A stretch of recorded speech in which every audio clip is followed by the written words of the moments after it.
E se as 30 moedas de prata tivessem permanecido intocadas na bolsa? E se um dos beijos mais famosos da história da humanidade nunca tivesse acontecido? Olá a todos! Hoje vamos embarcar numa jornada por uma linha do tempo alternativa e nos perguntar: e se Judas não tivesse traído Jesus? Isto não é apenas um exercício histórico, é uma tentativa de entender como uma única decisão poderia ter mudado o mundo de forma irreconhecível. Prepare-se, pois o final desta história pode verdadeiramente surpreendê-lo. Para começar, vamos relembrar rapidamente o que se passou. Jerusalém, a festa da Páscoa. A tensão pairava no ar. As autoridades romanas temiam uma revolta. Os sumos sacerdotes judeus viam em Jesus uma ameaça à sua autoridade. Jesus sabia que os seus dias estavam contados. E no centro de tudo isso estava Judas Iscariotes, um dos 12 discípulos mais próximos, que concordou em entregar o seu mestre às autoridades. Este é o ponto de partida da nossa história. E agora, vamos mudá-la. Pois bem, imaginem a seguinte cena: a penumbra da sala onde a última ceia se desenrola. Os discípulos sentados à mesa e o ar pesado de uma tensão quase palpável. Jesus olha para os seus discípulos e profere aquelas palavras que ecoam: em verdade vos digo, um de vós me trairá. Na narrativa que conhecemos, Judas retira-se logo depois para consumar o ato. Mas, e se aqui tudo fosse diferente? Imaginem que, nesse exato momento, algo se parte dentro da alma de Judas. As palavras do mestre o atingem como um raio, perfurando-o. As 30 moedas de prata, que até então lhe queimavam o bolso, perdem subitamente todo o seu valor. Transformam-se de um pagamento por um serviço em uma moeda para a perdição eterna. Ele fita o rosto de Jesus, não com raiva, mas com uma tristeza que o consome. E ele não consegue. Simplesmente não consegue. Ele permanece sentado. Não se levanta, não se afasta para a escuridão. Ele fica ali, paralisado pelo horror do que esteve a um passo de cometer. E a partir desse exato instante, toda a história da humanidade toma um caminho completamente distinto. Mas o que acontece a seguir? À noite no jardim do Getsêmani. Tudo se desenrola como no cenário que nos é familiar. Jesus ora em agonia mortal, enquanto os discípulos lutam contra o sono e, invariavelmente, perdem essa batalha. Ele sabe que virão buscá-lo. Ele espera. Está pronto. Observa cada sombra entre as oliveiras, aguardando que, a qualquer momento, soldados com tochas surjam delas. Mas as sombras permanecem apenas sombras. Minutos se transformam em horas. Ninguém aparece. Os guardas do templo e os soldados romanos, que deveriam efetuar a prisão silenciosamente, sob o manto da noite, jamais receberam seu guia. Judas não apareceu. Consequentemente, o famoso beijo que deveria identificar Jesus na escuridão simplesmente não aconteceu. Foi apagado da história. A noite se arrasta em um silêncio opressor e tenso. A tempestade aguardada jamais chegou. E quando os primeiros raios de sol tocaram Jerusalém, Jesus e seus discípulos ainda estavam no jardim.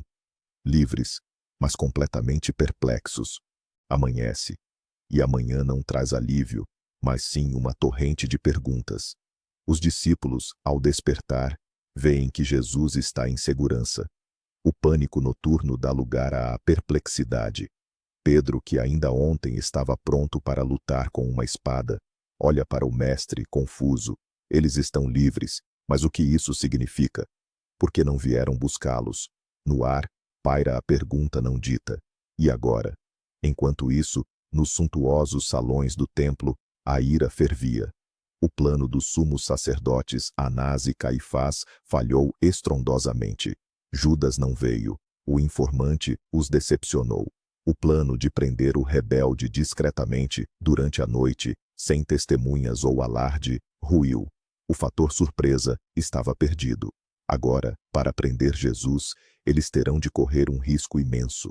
O próximo passo deles terá de ser dado diante de toda Jerusalém, que fervilhava de peregrinos. Os sumos sacerdotes encontravam-se assim num dilema. Prender Jesus em pleno dia seria o mesmo que acender um fósforo num paiol de pólvora. A cidade fervilhava com milhares de seus seguidores e simpatizantes. Qualquer tentativa de uma prisão pública, especialmente durante a sagrada celebração da Páscoa, seria interpretada como uma afronta direta e provocaria distúrbios generalizados.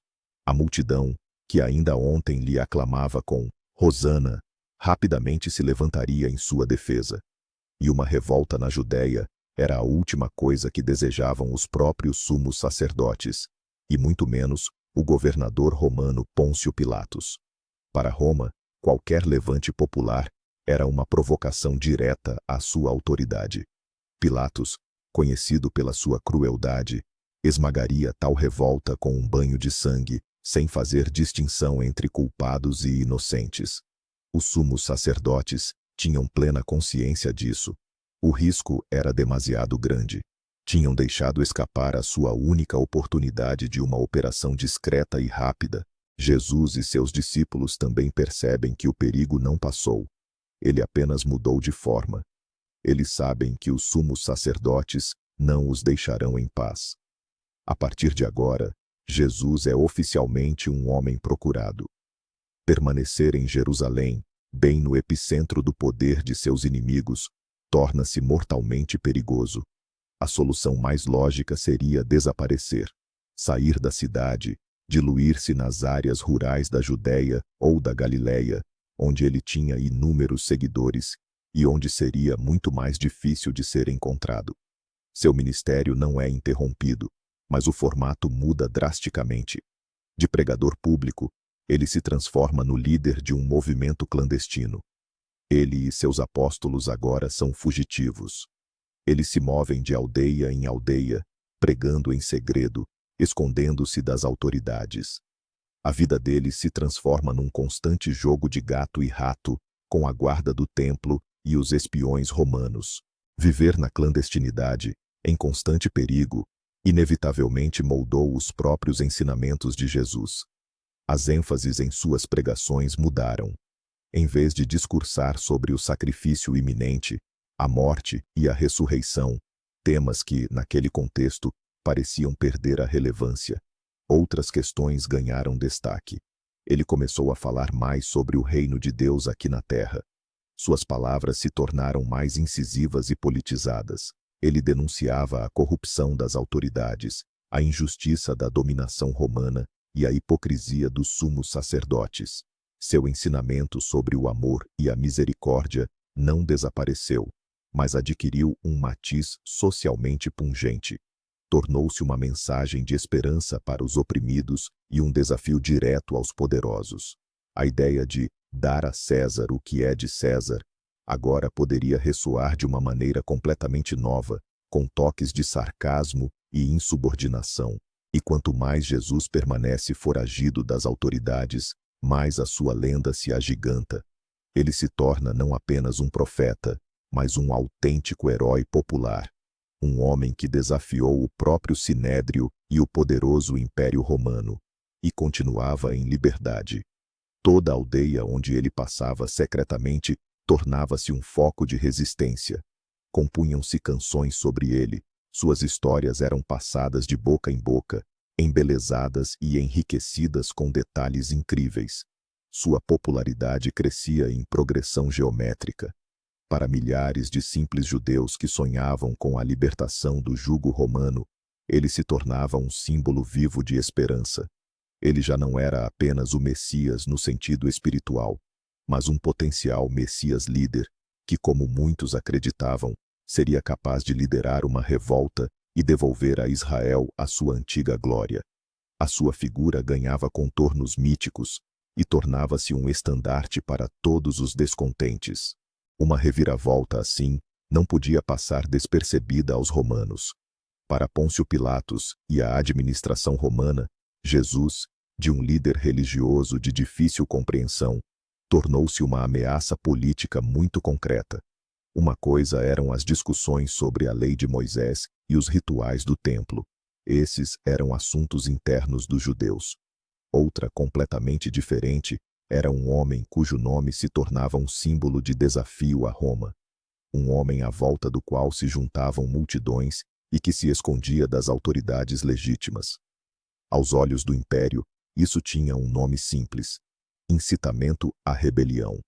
E a reação de Roma a tais atos era sempre a mesma: dura e implacável. O problema de Jesus deixou de ser uma dor de cabeça para os sumos sacerdotes. Agora, era uma dor de cabeça para o próprio imperador Tibério. E resolver isso já não cabia à guarda do templo, mas sim às legiões romanas. A perseguição a Jesus atinge agora um nível totalmente novo. Já não é uma operação secreta, mas sim uma campanha militar em larga escala. Roma mobiliza as suas melhores forças na sua captura. Por toda a Judéia e Galiléia, destacamentos de legionários vasculham as aldeias, interrogando os habitantes locais. Uma enorme recompensa é oferecida por informações sobre o paradeiro de Jesus e dos seus discípulos. A atmosfera na região atinge um ponto de ebulição. Qualquer um que abrigue os fugitivos arrisca não apenas a própria liberdade, mas a vida de toda a sua família. Os romanos agiriam segundo o seu modus operandi habitual: flagelações públicas, prisões de reféns e, possivelmente, até a queima de aldeias inteiras para intimidação. A captura de Jesus torna-se para eles uma questão de honra e segurança do Estado. Mais cedo ou mais tarde, numa operação tão abrangente, alguém acabaria por ceder. Alguém trairia. Mas seria uma traição muito diferente. Não por 30 moedas de prata, mas pelo medo da própria vida. Nessas condições, o próprio movimento dos seguidores de Jesus também se transforma. De um grupo de discípulos atentos ao seu mestre espiritual, converte-se numa verdadeira organização clandestina. Mais estruturada, mais disciplinada, com uma hierarquia bem definida. Surgem mensageiros próprios, esconderijos secretos e um sistema de alerta para o perigo. Discípulos como o impetuoso Pedro ou os irmãos pescadores, de meros seguidores, transformam-se em líderes de campo, responsáveis pela segurança do mestre e pela coordenação das ações no terreno. A sua principal missão torna-se a sobrevivência. Debates religiosos dão lugar a questões de conspiração. A sua atividade agora mais se assemelha a um movimento de guerrilha ou a uma célula revolucionária do que a uma religião mundial em formação. Os ideais do reino de Deus agora tinham de ser defendidos não apenas com a palavra, mas também com a ação. E agora, vamos falar sobre uma figura sem a qual o cristianismo, tal como o conhecemos, é simplesmente inconcebível: o apóstolo Paulo. Na nossa história convencional, Saulo de Tarso era um implacável perseguidor de cristãos. No entanto, a caminho de Damasco, o Cristo ressuscitado manifestou-se a ele, e essa visão transformou completamente a sua vida. Ele se tornou o maior missionário, espalhando a nova fé por todo o Império Romano. Mas na nossa linha temporal alternativa, Jesus não foi crucificado. Ele não ressuscitou. E isso significa que nenhuma aparição milagrosa na estrada para Damasco poderia ter acontecido. Saulo teria permanecido Saulo, um fariseu zeloso que considerava Jesus e seus seguidores como perigosos agitadores e hereges. Ele os teria perseguido com o mesmo fervor, caçando suas células clandestinas. O grande apóstolo Paulo, autor da maior parte do Novo Testamento, simplesmente não existiria. E chegamos agora ao ponto crucial, ao cerne de toda esta história. Sem a traição de Judas, não teria havido a prisão. Sem a prisão, não haveria o julgamento de Pilatos.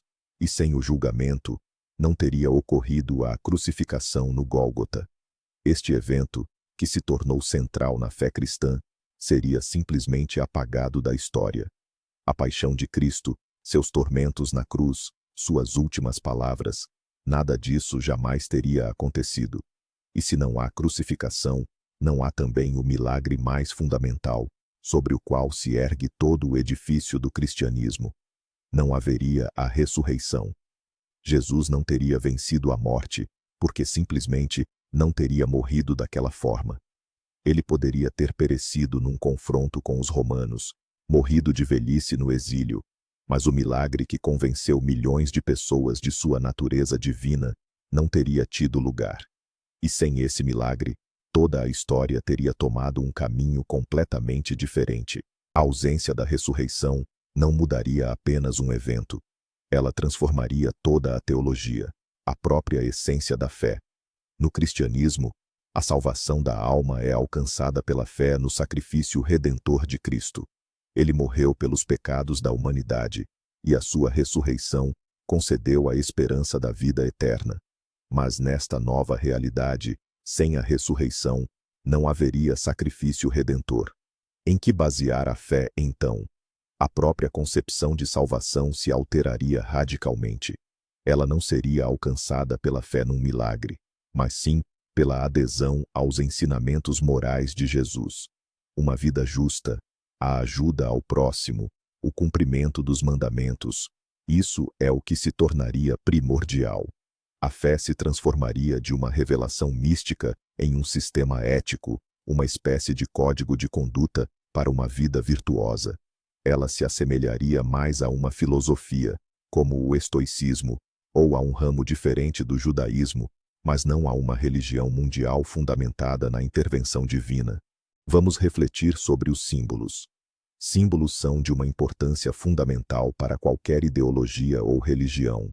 Hoje, a cruz é, sem dúvida, o símbolo mais reconhecível do planeta. Ela está em toda parte, em templos, em lares, nos pescoços de bilhões de pessoas. Ela evoca o sacrifício e a ressurreição. Mas, num mundo sem a crucificação, a cruz seria apenas um brutal instrumento de execução romana, desprovido de qualquer significado sagrado. Que símbolo, então, poderia um novo ensinamento adotar? Talvez fosse o peixe, o istis, um acrônimo paleocristão que significa Jesus Cristo, Filho de Deus Salvador. Ou, quem sabe, a imagem do bom pastor com uma ovelha aos ombros. Ou espigas de trigo e cachos de uvas, simbolizando o pão e o vinho da última ceia. De qualquer forma, seria um símbolo de vida, e não de morte. E a própria energia dessa religião seria completamente diferente. Como tal doutrina se propagaria pelo mundo? A narrativa de um Deus que ressurgiu e triunfou sobre a morte possuía um poder e um apelo extraordinários para os habitantes do Império Romano, que viviam imersos no medo da morte e do caos. Era uma proposta de valor única, se é que podemos chamar assim. Mas e quanto à história de um mestre sábio e contestador, que se refugia em algum lugar nas montanhas da Judéia? Essa seria, claro, uma história interessante, mas dificilmente teria o poder de cativar as mentes de milhões de pessoas, da Britânia à Pérsia. Desprovida de um milagre central e sobrenatural, a doutrina de Jesus, muito provavelmente, teria permanecido um fenômeno local. Poderia ter se tornado uma seita influente no seio do judaísmo, teria subsistido por alguns séculos, mas simplesmente não possuiria aquela força explosiva necessária para transcender as fronteiras da Judéia e se firmar como uma religião global. A sua mensagem seria demasiado terrena. Avancemos agora 300 anos no tempo. Na nossa história, o imperador Constantino, o Grande, antes de uma batalha decisiva, vê um presságio no céu. Uma cruz e a inscrição: com este sinal, vencerás. Ele vence, abraça o cristianismo e o estabelece como a religião oficial do Império Romano, alterando para sempre o curso da civilização ocidental. Na nossa realidade alternativa, contudo, a cruz não seria um símbolo sagrado. E a fé em Jesus por si só seria provavelmente uma seita judaica minoritária, e não a força poderosa que abrangeu todo o império. Que tipo de presságio teria Constantino visto então? Talvez a águia de Júpiter? Ou talvez nada. Muito provavelmente, ele teria permanecido um pagão, adorando o Deus Sol. Consequentemente, o Império Romano jamais se tornaria cristão. Ele continuaria seu caminho como uma potência pagã, e toda a história subsequente da Europa teria tomado um rumo completamente diferente. E agora, Voltemos a Judas. Qual seria o seu destino neste mundo? Na história canônica, consumido pelo remorso, ele devolve as 30 moedas de prata e tira a própria vida. O seu nome torna-se sinônimo de traição. Mas, na nossa linha temporal, ele não consumou o ato fatal. Sim, ele esteve à beira. Ele aceitou o dinheiro, concordou com o trato. Mas, no último momento, ele recuou. Como ele viveria com esse conhecimento? Muito provavelmente, seria assombrado por toda a vida pela vergonha e pela consciência do abismo que quase o engoliu. Talvez, ele se tornasse o discípulo mais zeloso e dedicado, buscando redimir não o ato em si, mas a própria intenção.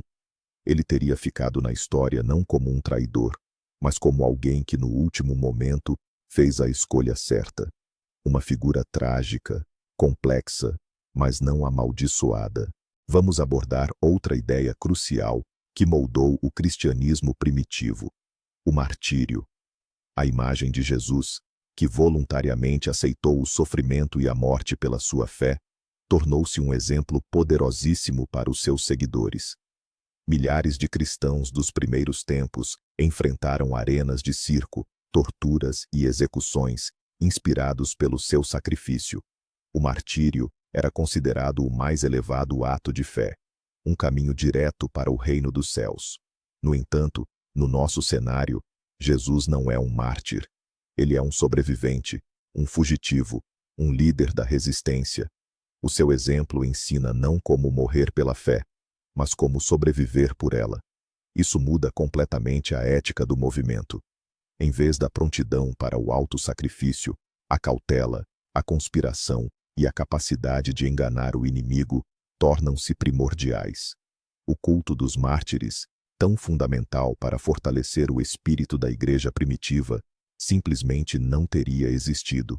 Seria interessante refletir sobre as consequências a longo prazo para a ciência e a filosofia. Historicamente, a relação entre a igreja cristã e a ciência foi, no mínimo, complexa. O conflito frequentemente surgia porque as descobertas científicas contradiziam dogmas baseados numa leitura literal dos textos sagrados e na crença em milagres. Mas, na nossa realidade alternativa, a fé não se basearia no milagre sobrenatural da ressurreição, mas sim num ensinamento ético. Uma religião assim seria muito mais flexível e aberta ao conhecimento racional do mundo. Provavelmente, o famoso conflito com Galileu nunca teria acontecido. A igreja e a ciência poderiam ter se desenvolvido não como adversários, mas como parceiros, explorando o mundo sob diferentes perspectivas. Uma do ponto de vista da moral, a outra do ponto de vista das leis físicas. Isso poderia ter acelerado o progresso científico em vários séculos. E assim, chegamos ao final do nosso experimento mental. Tente por um instante visualizar o mundo que emergiria dessas mudanças. Toda a civilização ocidental repousa sobre alicerces profundamente enraizados na ética, filosofia e cultura cristãs. Nossas leis, nossa concepção de bem e mal, o calendário que utilizamos, a própria arquitetura de nossas cidades, tudo isso carrega a indelével marca da história da crucificação e ressurreição. Se retirarmos essa pedra angular do seu alicerce, todo o edifício desmoronaria. A história da Europa teria seguido um curso completamente diferente. Talvez o Império Romano perdurasse por mais tempo, mantendo o paganismo. Talvez em seu lugar surgissem estados completamente distintos, com valores totalmente diferentes. Não haveria o Renascimento, tão profundamente inspirado em temas bíblicos, nem a Reforma. Viveríamos numa realidade completamente distinta. Apenas uma decisão de um único indivíduo, tomada naquela noite longínqua, poderia, de fato, ter mudado tudo. Agora, vamos juntar todas as peças deste mosaico. Sem a traição de Judas, muito provavelmente, não haveria crucificação, nem ressurreição. Sem a ressurreição, não existiria o cristianismo tal como o conhecemos. Não teríamos as cruzadas, a Inquisição, mas também não teríamos a Capela Sistina, as obras de Bach e toda aquela vasta porção da cultura mundial que floresceu a partir dessa base. Jesus poderia ter permanecido na história como um grande mestre, filósofo ou até mesmo um revolucionário, mas não como o Filho de Deus que redimiu os pecados da humanidade. E aqui está a reviravolta. De acordo com a teologia cristã, o sacrifício de Cristo era essencial para a salvação da humanidade. Este era o plano divino original.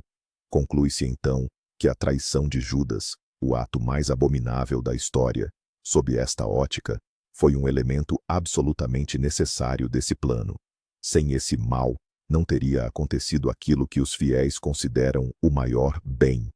Judas, querendo ou não, torna-se uma figura central, ainda que trágica, no cumprimento da profecia. E se, no último momento, ele tivesse demonstrado lealdade, paradoxalmente, teria arruinado todo o plano de salvação. Vejam que história complexa e incrível se desenrola se apenas uma decisão fosse alterada. Obrigado por terem assistido até o fim. Se gostaram deste vídeo, não se esqueçam de deixar um like e subscrever o canal para não perderem novas viagens por realidades alternativas. E agora, uma pergunta para vocês. Na vossa opinião, o ato de Judas foi predestinado do alto?